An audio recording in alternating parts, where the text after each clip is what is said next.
लोग कहते हैं कि इस्लाम में औरतों को आज़ादी नहीं दी गई है, और कितनी आज़ादी दी गई है आज मैं तुम्हें बताने वाली हूँ। तो चलो मेरे साथ। तो ये हूँ मैं, और मैं जा रही हूँ अपनी पुश्तैनी बाइक के पास।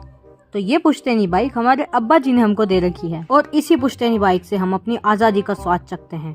तो ये पुश्तैनी बाइक हमारे दादाजी ने हमारे अब्बा जी को दी थी, और अब्बा जी ने हमें दी है घूमने के लिए नहीं, काम करने के लिए, जिसको लेकर हम बार बार चक्कर लगाते रहते हैं, कभी इधर तो कभी उधर। हाँ यार, कभी सब्जी लेने मार्केट जाते हैं तो कभी सिलेंडर लेने एजेंसियों के चक्कर लगाते हैं, और इसी में हमारा पूरा दिन खत्म हो जाता है। अब्बा जो है हमारे, वो कहते हैं कि स्कूटी ले लो बेटा, मगर हमने मना कर दिया क्योंकि फिर सारा काम हमें ही करना पड़ेगा।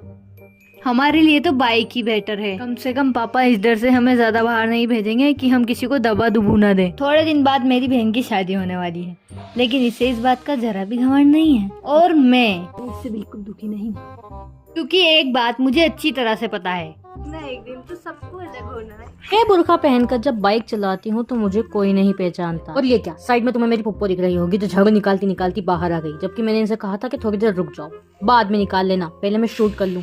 बहरहाल अपने टॉपिक पे आते हैं। ये कहना साल का सबसे बड़ा झूठ होगा कि बाइक चलाते हुए मुझे कोई नहीं पहचानता। इस पूरे शहर में बुर्का पहनकर सिर्फ मैं ही गाड़ी चलाती हूँ।